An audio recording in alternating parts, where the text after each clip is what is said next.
नमस्कार, स्वागत है आप सभी का हमारे इस खास प्रोग्राम में। मैं हूं आपके साथ सुनील चौहान। यूपी में योगी सरकार का ऑपरेशन क्लीन जारी है, जिसमें 30 दिन के अंदर कुख्यात अपराधियों माफियाओं पर कार्रवाई करने की बात कही गई। कौशाम्बी में प्रयागराज का कुख्यात बदमाश को यूपी एसटीएफ ने गुफरान का एनकाउंटर कर मार गिराया है। गुरफान पर पहले से हत्या लूट के 13 मामले दर्ज थे। पुलिस ने गुफरान पर 1,25,000 का इनाम भी घोषित कर रखा था, लेकिन यूपी पुलिस के हाथों में इनामी शाइस्ता परवीन और गुड्डू बमबाज अभी तक नहीं लगे हैं। इसी पर करेंगे चर्चा, लेकिन सबसे पहले ये रिपोर्ट।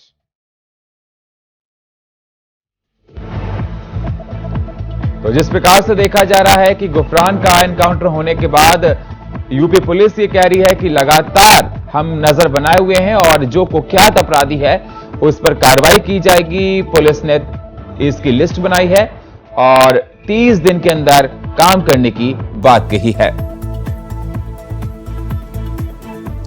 तो इसी पर देखिए हमारी स्पेशल रिपोर्ट, फिर करेंगे चर्चा। यूपी पुलिस माफियाओं पर ताबड़तोड़ एक्शन ले रही है। यूपी में पुलिस की ऑपरेशन कन्विक्शन चल रहा है, जो माफियाओं और अपराधियों पर सीधे वार करता है। प्रतापगढ़ का द मोस्ट वांटेड माफिया गुरफान को कौशाम्बी में हुए एनकाउंटर में एसटीएफ ने मार गिराया। गुरफान पर पहले से 13 हत्या और डकैती के केस दर्ज थे। पुलिस ने गुरफान पर 1,25,000 का इनाम भी घोषित कर रखा था। उत्तर प्रदेश में माफियाओं के खिलाफ लगातार कार्रवाई हो रही है। इनामी बदमाश को पकड़ने के लिए विशेष कार्रवाई की जा रही है। मंगलवार की सुबह 1.25 लाख के इनामी गुरफान को एसटीएफ की टीम ने घेरा। इसके बाद एनकाउंटर शुरू हो गया। एसटीएफ ने उसे मार गिराया। योगी सरकार की ओर से अपराधियों को पकड़ने के लिए लगातार विशेष अभियान चलाया जा रहा है। इस क्रम में एसटीएफ को बड़ी सफलता मिली है। कौशाम्बी के एसपी ब्रजेश श्रीवास्तव ने एनकाउंटर की जानकारी दी। एसपी ने कहा कि जांच अभियान के दौरान अपराधी मोहम्मद गुफरान की पहचान हुई। कौशाम्बी के मंजनपुर इलाके में समदा सुगर मिल के पास यूपी एसटीएफ ने गुफरान को घेरा। फायरिंग शुरू हो गई। एनकाउंटर में 1.25 लाख का इनामी गुरफान मार गिराया गया। यूपी एसटीएफ टीम के द्वारा समदा क्षेत्र में एक मुठभेड़ हुई है, जिसमें एक बदमाश को गोली लगी है, जिसे मंजनपुर अस्पताल ले आया गया, जहां दौराने उपचार उसकी मृत्यु हो गई है। इसकी पहचान प्रतापगढ़ निवासी गुफरान के रूप में हुई है। ये शातिर अपराधी है। अब तक की जानकारी के अनुसार प्रतापगढ़ में इसके विरुद्ध हत्या के प्रयास और लूट के 13 मुकदमे पंजीकृत है और इसके ऊपर 1.25 लाख रुपए का इनाम भी है। गुफरान है, प्रतापगढ़ का कुख्यात अपराधी है। इस पर 1.25 लाख रुपए का रिवार्ड था और कई जिलों की पुलिस इसको काफी समय से तलाश कर रही थी। उसी दरमियान पता चला कि ये कौशाम्बी जनपद में किसी बड़ी घटना को आज अंजाम देने वाला है, जिसको चेज किया जा रहा था। आज समदा के पास इसको रोकने का प्रयास किया गया।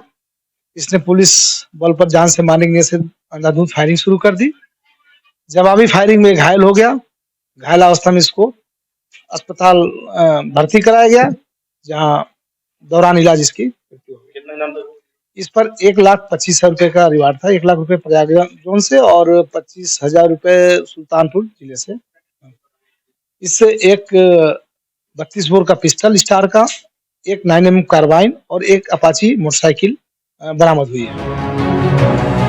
यूपी पुलिस ने जो लोग गंभीर काम करते हैं उनको लेकर एक टीम बनाई है, जिसे 30 दिन में पूरे करने का लक्ष्य रखा गया है। लेकिन सवाल इस बात का निकलकर सामने आता है कि जिस शाइस्ता पर इनाम है वो अभी तक पुलिस के हत्थे नहीं चढ़ी है। लुकआउट नोटिस भी जारी है, लेकिन अभी तक पुलिस उसको नहीं पकड़ पाई है। गुड्डू बमबाज को क्या योगी की टीम पकड़ पाएगी या नहीं, यह एक सवाल बनकर जनता के सामने बना हुआ है। Bureau report, India voice, Lucknow. तो जिस प्रकार से आपने देखा कि इनामी बदमाश गुफरान एनकाउंटर में ढेर हो गया और ये प्रतापगढ़ का बहुत ही कुख्यात बदमाश था और इस पर पुलिस ने 1,25,000 का इनाम घोषित किया था। सवाल इस बात का निकलकर आता है कि उत्तर प्रदेश पुलिस अगर इतनी सजग है तो आखिरकार शाइस्ता परवीन कहां छुपी हुई है। गुड्डू बमबाज कहां है, क्योंकि शाइस्ता पर भी 50,000 का इनाम है। सवाल इस बात का भी निकल कर आता है कि क्या ये पुलिस के मंसूबों से भी ज्यादा ऊपर हैं। तो जिस प्रकार से एनकाउंटर हुआ है कौशांबी में एक कुख्यात बदमाश का, गुरफान का, ये कहीं ना कहीं पुलिस की कार्रवाई अच्छी बताई जा रही है, लेकिन सवाल इस बात का भी निकलकर सामने आ रहा है कि शाइस्ता परवीन और गुड्डू बमबाज पर कब कार्रवाई होगी।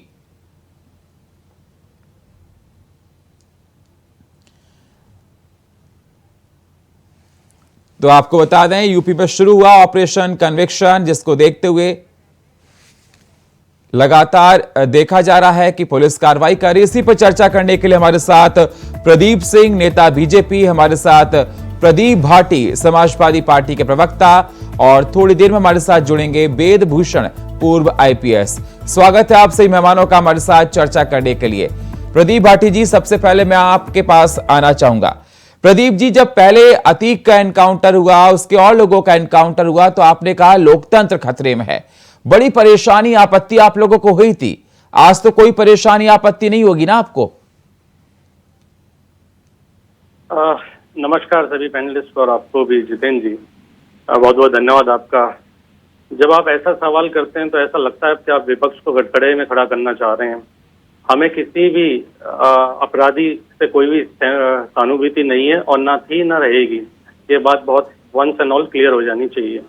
दूसरी बात, हम जब भी बात करते हैं लोकतंत्र की या न्याय व्यवस्था की या कार्य प्रणाली की, तो हम सिद्धांतों के बेसिस पे वो बात करते हैं। हम ये नहीं कहना चाहते कि आप किसी को कुछ और नए गुंडे आप पैदा कर दें और कभी वकील की ड्रेस में और कभी पत्रकार की ड्रेस में आके वो किसी का भी खुलेआम खून कर दें, चाहे वो अपराधी कितना भी बड़ा हो। न्याय व्यवस्था होनी चाहिए, न्याय प्रणाली पे भरोसा होना चाहिए और हम उसी के पक्षधर हैं। दूसरी बात मैं जिस पे जो आज महत्वपूर्ण है कि हम जो बात कहने थे, हमारे उत्तर प्रदेश में व्यापक जंगलराज फैल चुका है। ना केवल नए नए अपराधी पनप रहे हैं, पुलिसिया कहर अपराधिता का बहुत बड़ा बोलबाला है। अपराध में आप देखिए 43% का क्राइम बढ़ा है उत्तर प्रदेश के अंदर। ये दुर्भाग्यपूर्ण है। जिस देश में सबसे ज्यादा हत्या, बलात्कार, फिरौती, चोरी, डकैती, फेक एनकाउंटर्स और कस्ट्रियल डेथ हुई हो, इनमें उत्तर प्रदेश टॉप 3 नंबर पे है। जिस प्रदेश में हाथरस जैसी, कानपुर जैसी, बदायूं जैसी घटनाएं हो और विदेश और देश में उत्तर प्रदेश की जो छवि है वो धूमिल हो, आप ये इस तरह की बदनामी उत्तर प्रदेश को भाजपा सरकार जो दे रही है, वो कतई उत्तर प्रदेश की जनता को बिल्कुल भी मंजूर नहीं है। क्या उत्तर प्रदेश में दूसरी बात ये है, जो हम ये बहस कर रहे हैं, इसके साथ साथ बहुत से और दूसरे मुद्दे भी है जिन पे भी हमारा ध्यान जाना जरूरी है जी। क्या उत्तर प्रदेश में महंगाई, बेरोजगारी की समस्या खत्म हो गई है? क्या paper leak record Uttar Pradesh में भ्रष्टाचार का आपने बड़ा बोलबाला नहीं देखा? क्या उत्तर प्रदेश में स्वास्थ्य व्यवस्थाएं हैं और शिक्षा व्यवस्थाएं हैं वो खस्ता हाल नहीं हो सकती हैं? क्या बहुजनों के साथ सामाजिक व आर्थिक भेदभाव, अन्याय नहीं हो रहा है?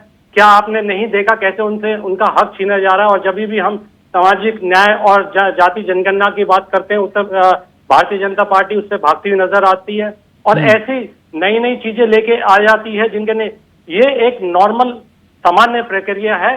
अगर बदमाश है कोई तो उसका वो अंजाम जिस प्रदीप जी मुझे ये बताइए, प्रदीप जी, जो आज एनकाउंटर हुआ, जो एनकाउंटर किया गया, उसको आप ठीक मानते हैं ना? किसी भी एनकाउंटर में अगर वो पुलिस के ऊपर कार्रवाई कर रहा है कोई भी बदमाश, उस पे उसका मकूल जवाब पुलिस देगी, उसमें किसी को कोई गुरेज नहीं है। कोई गुरेज नहीं है, ठीक है जी। आप विपक्ष को कटघरे में खड़ा करने की कोशिश मत करिए। नहीं, मैं विपक्ष को कटघरे में खड़ा करने की कोशिश नहीं कर रहा ना सर, मैं नहीं कर रहा। मैं जो आपके पहले शब्द थे सर, इस भाटी जी, ये नैरेटिव आपका बनाना बिल्कुल गलत है और मैं इसके सख्त खिलाफ हूँ। उत्तर प्रदेश में जिसमें ये सर आपका परसेप्शन हो सकता है। हमारे साथ प्रदीप जी जुड़े बीजेपी के, मैं जवाब लेता हूं सर, जवाब दीजिए। ठीक है सर, आपके पास आएंगे, आपके पास सर आएंगे, आपने बोल दिया, आपको मौका दिया सर, आपके पास आएंगे, मेरे पास और भी गेस्ट हैं। ठीक है सिंह साहब, मेरी आवाज आपको मिल रही है?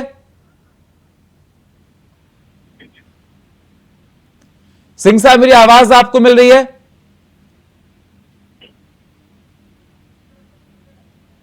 सर, आपकी तरफ से शायद म्यूट है, आप इसको ऑन कीजिए।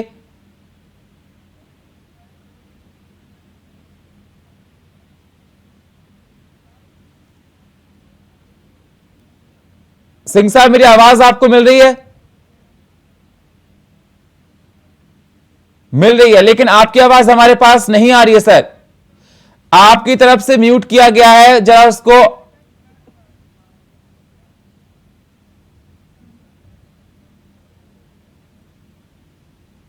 सिंह साहब, आपकी आवाज है तो मैं आपसे जवाब लूं फिर। तो जिस प्रकार से, चलिए हम तब तक वेद भूषण जी के पास जाते हैं, कुछ संपर्क बाद में साधने की कोशिश करेंगे। भूषण जी, जिस प्रकार से देखा जाए, जो आज एनकाउंटर हुआ, जिसको तमाम मायने में देखा जा रहा है, बहुत से एनकाउंटर्स होते हैं वो जाति और धर्म के आधार पर जोड़ दिए जाते हैं, क्या ये जायज है? भूषण जी, मेरी आवाज मिल रही है आपको? हाँ, आपको मेरी आवाज आ रही है? जी सर, आपकी आवाज आ रही है सर। क्या एनकाउंटर्स को जातीय और धर्म के साथ जोड़ना जायज है या नहीं सर? देखिए सुरेश जी, किसी भी राजनीतिक पार्टी के पास में कोई ऐसा जादू का डंडा नहीं है कि रातों रात कानून की प्रदेश चाहे राजधानी है, चाहे दूसरे स्टेट है, सुधारा जा सके। ये एक सतत प्रक्रिया है। उसी सतत प्रक्रिया के अंदर पुलिस का काम है कि जो इस तरह के दुर्दांत अपराधी हैं, ये कोई आम अपराधी नहीं था जिसकी हम कोई तारीफ या कोई फेवर करें। 13 मर्डर के और हत्या जैसे सीरियस ऑफेंस इसके खिलाफ थे, तो इसका एनकाउंटर बिल्कुल जस्टिफाइड है। ऐसे लोगों को जो दूसरे लोगों की जिंदगी के साथ खिलवाड़ करते हैं, पुलिस ने यदि अपने सेल्फ डिफेंस के अंदर उसको धराशायी किया, उसके पास में कार्बाइन जैसा ऑटोमेटिक वेपन मिला है, ये आम अपराधी नहीं है। तो इसलिए आप, और 1.25 लाख का अपराधी है, तो अपराध उसको डिक्लेयर किया गया हुआ क्योंकि वो भागा हुआ था। और जो भागा हुआ अपराधी होता है सबसे खतरनाक होता है समाज के लिए। वो कहां पर किस रूप में क्या नुकसान करेगा इसका कोई अंदाजा नहीं होता।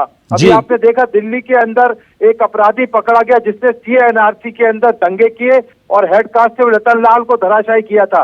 3 साल बाद दिल्ली पुलिस ने उसको बेंगलुरु से अरेस्ट किया, पहले मणिपुर भागा हुआ था। तो इस तरह के अपराधियों को समय पर सही जवाब दिया जाता है और दिया जाना चाहिए, तभी सोसाइटी के अंदर एक मैसेज होगा। अभी आपके टीवी पर डिबेट चल रही थी यूपी के आंकड़ों की, तो मैं NCRB का डाटा, अभी लेटेस्ट जो डाटा जारी हुआ है, मैं आपको बता देता हूँ। यूपी में कहीं ना कहीं एक बहुत स्ट्रॉन्ग मैसेज देने की सरकार ने कोशिश की है और इसी क्रम के अंदर जो फिरौती जैसे अपराध थे और 3 हेड के अंदर अपराध 0 हो गए, अपराध है ही नहीं। तो इसलिए ये कहना कि वहां पर कोई एक्शन नहीं हो रहा, इसी एक्शन का नतीजा है कि बहुत सारे अपराधी जेलों के अंदर है या फिर ऊपर जाते हैं। तो सरकार ने भरपूर और बड़े स्ट्रॉन्ग तरीके से एक मैसेज देने की कोशिश की है, कवायद की है। और जो शाइस्ता का और गुड्डू का है, आप थोड़ा इंतजार कीजिए, क्योंकि जिस तरह से शाइस्ता एक चतुर और एक महिला है, वो अपने पर्दे का, अपनी बिरादरी का फायदा उठाकर कई बार पुलिस को गच्चा देकर जा चुकी है। परंतु वो दिन दूर नहीं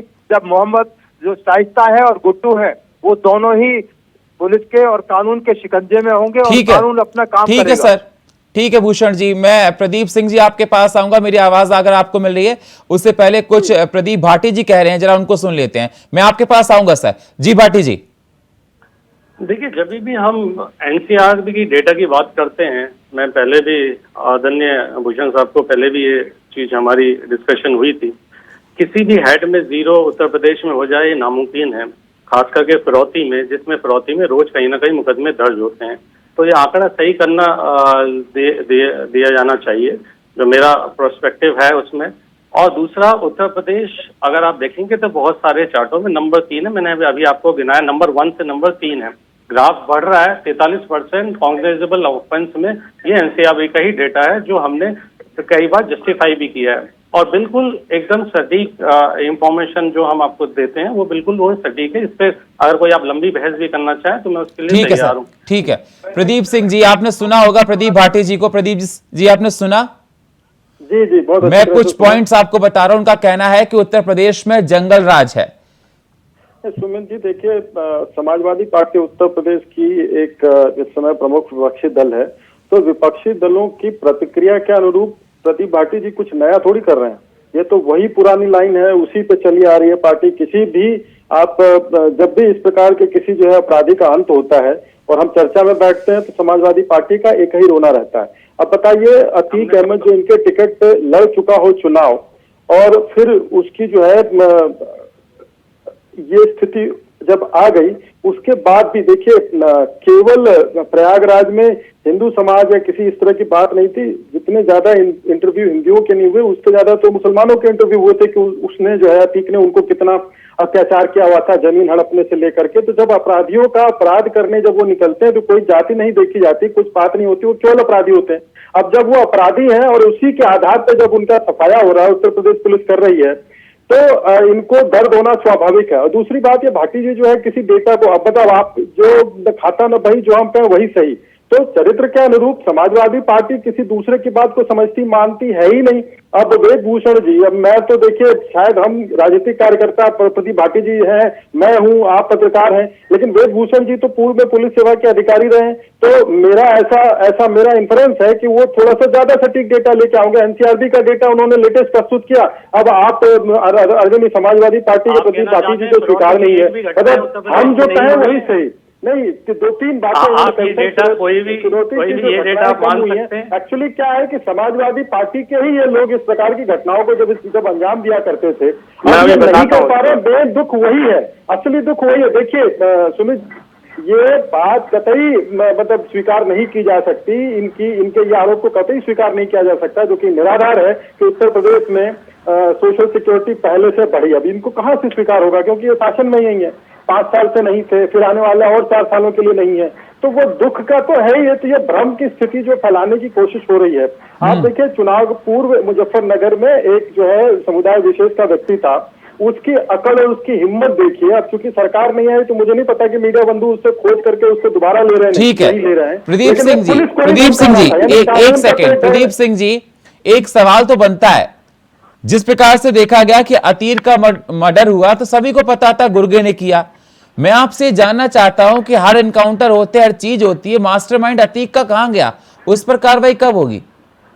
सर, पुलिस का अपना प्रोटोकॉल है, पुलिस कार्रवाई कर रही है ना, पुलिस चुप तो नहीं बैठी है। एक अपराधी 13 मुकदमे जिसके ऊपर दर्ज हैं, और जो कि इनामी बदमाश था, उसको अगर पुलिस कार्रवाई छोड़ दे तो उस पर भी कल को सवाल उठेंगे। तो पुलिस अपनी स्थिति, और देखिए हर बार पुलिस या सरकारी एजेंसियों के सिर पे रख करके गोली चलाना ये कोई समझदारी की बात नहीं है। पुलिस अपना काम कर रही है, जैसे इनपुट मिला पुलिस ने कार्रवाई की और रिजल्ट सबके सामने है।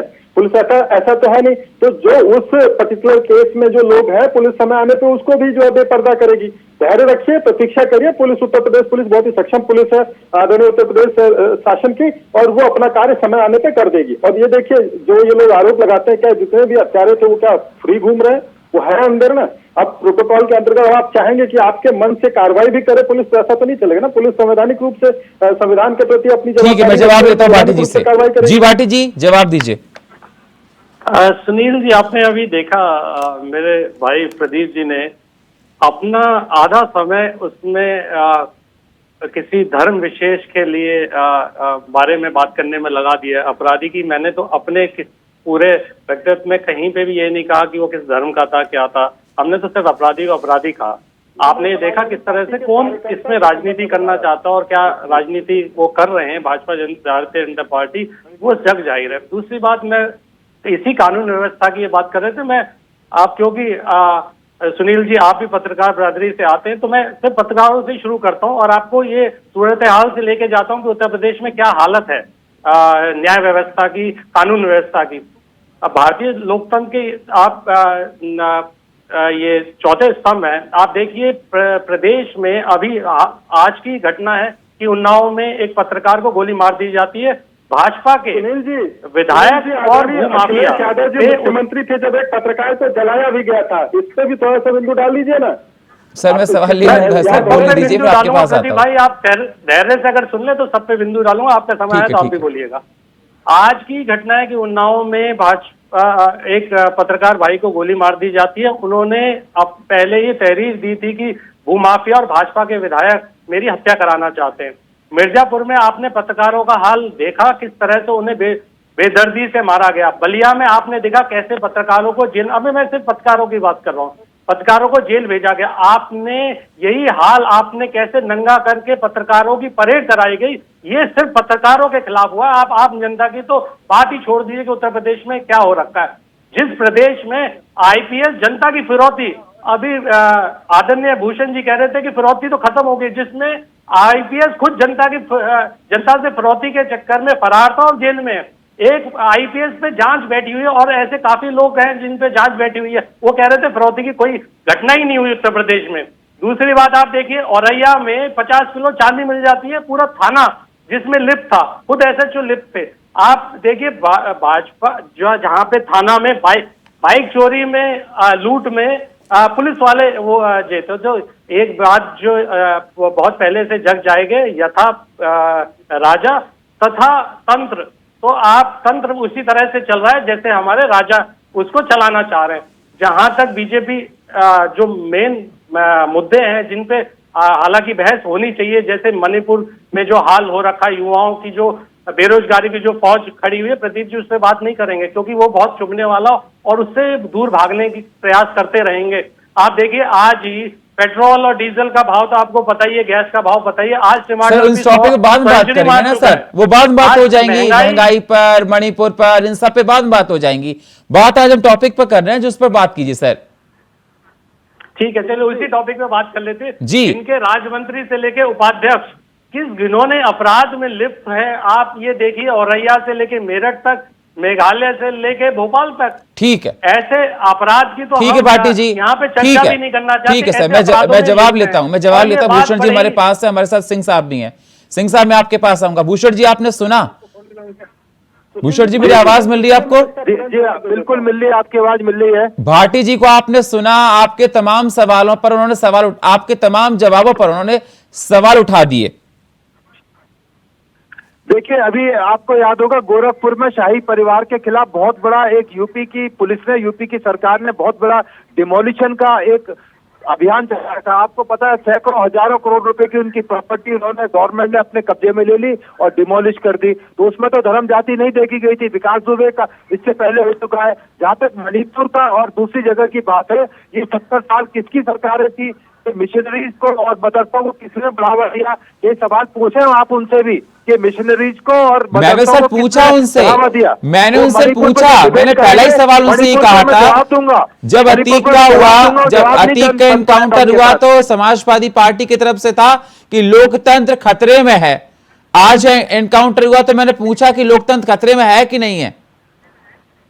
और तो लोकतंत्र को बचाने की कवायद में सारा कुछ हो रहा है। ये आप देख रहे हैं मणिपुर का हाल, 70 साल किसकी सरकारें चलती रही, कौन मिशनरीज को बढ़ाता रहा कि 10% हिंदुओं को वहां से पलायन करना पड़ रहा है। पूछिए भाटी जी से, क्यों हिंदू वहां से भागकर दिल्ली आ रहे हैं।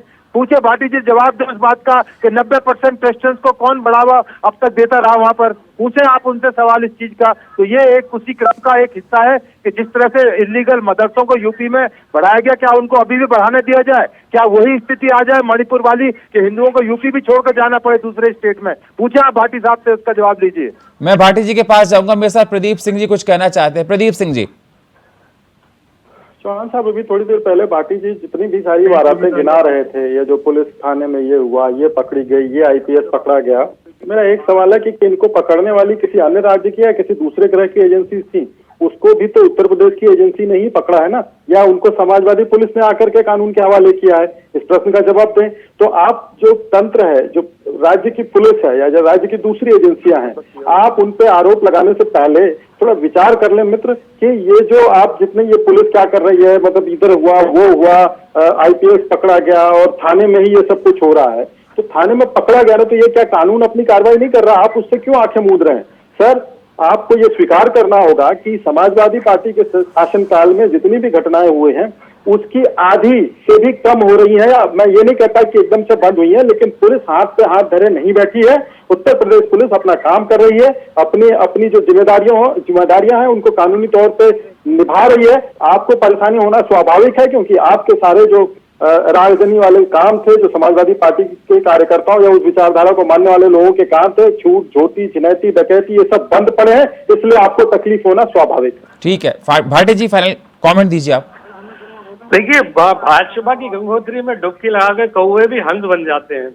ये आपने अभी देख लिया, मेरे भाई प्रदीप जी कह रहे हैं कि ये सब भाजपा समाजवादी पार्टी कर रही थी, तो 43% जो उछाल है कॉग्निजेबल ऑफेंस में, वो क्या भाजपा की सरकार इतनी नाकाम है कि पिछले 6 साल में इनसे कुछ भी नहीं हुआ। और दूसरी बात चल रही थी बुलडोजर की, कुछ कहना चाह रहे हैं प्रदीप भाई? जरा मैं बात कंप्लीट कर लूं या फिर आपको कोई सवाल हो तो मैं उसका जवाब दे दूं। वेदभूषण जी ने भी एक डेटा बताया भाई साहब आपको, लेकिन आप उस डेटा को स्वीकार नहीं कर रहे। डेटा में भी आप बेचैन हो रहे हैं, आपको सहारा मानने के लिए तैयार है, आपको सहारा अरविंद भूषण जी का लेना पड़ रहा है। मुझे बड़ा अटपटा सा लग रहा है। सुनिए जरा बात दूसरी, उसमें भी मैं आ रहा हूँ, मैं मणिपुर पे भी आऊंगा, उत्तर प्रदेश से पहले बात करते हैं, क्योंकि हम उत्तर प्रदेश स्पेसिफिक बात करें तो मैं उसका भी जवाब देता हूँ अभी। जल्दी सर, मेरे पास टाइम नहीं है सर, जल्दी दीजिए। आपने जो बात करी कि हमने उत्तर प्रदेश के अंदर जो भी घटनाएं हो रही हैं, जैसे मैंने अभी बताया कि इतना उछाल उत्तर प्रदेश में आ रखा, भाजपा वो गंगोत्री हो चुकी है जिसमें सारे भ्रष्टाचारी आके सदाचारी हो जाते हैं, इनके सारे क्रिमिनल्स आके यहाँ पे ईमानदार हो जाते हैं। सारे के सारे धंधे आज ठेका पट्टा से लेके उत्तर प्रदेश में भाजपा सरकार ने ही खोल रखे और भाजपा सरकार के लोगों ने ही कर रखा है। ठीक है सर, अभी आप देखेंगे। ठीक है sir. Bhushan ji final comment दीजिए सर आप। देखिए, थोड़ा और इंतजार करें, जो जितने बड़े क्रिमिनल हैं तमाम की list UP police sort out कर चुकी है, जल्दी और भी एनकाउंटर करने होंगे। अभी हमें और आपको तमाम जो सवाल पैदा किए जा रहे हैं, अभी और जवाब आपको जल्दी मिलेंगे, क्योंकि तमाम जो लिस्ट है क्रिमिनल्स की, चाहे वो शाइस्ता है चाहे गुड्डू है, तो तमाम की लिस्ट तैयार हो चुकी है। जल्दी आप सबको दोबारा से डिबेट के लिए आमंत्रित करना पड़ेगा, हम दोबारा डिबेट करेंगे। जी बहुत बहुत शुक्रिया, बहुत बहुत शुक्रिया आप सही मेहमानों का हमारे साथ चर्चा में जुड़ने के लिए। प्रदीप सिंह जी आपका, प्रदीप भाटी जी आपका और वेदभूषण जी आपका। लेकिन सवाल इस बात का ही निकल कर आता है, जो एनकाउंटर हुआ उससे क्या समाजवादी पार्टी को आपत्ति है? और सवाल इस बात का भी निकल कर आता है कि अगर पुलिस इतनी एक्टिव है, एसटीएफ इतनी एक्टिव है, तो शाइस्ता परवीन आखिर कहां है? और फिलहाल हमारे इस खास प्रोग्राम में इतना ही। बाकी खबरों के लिए आप बने रहिए इंडिया वॉइस के साथ। तब तक के लिए नमस्कार।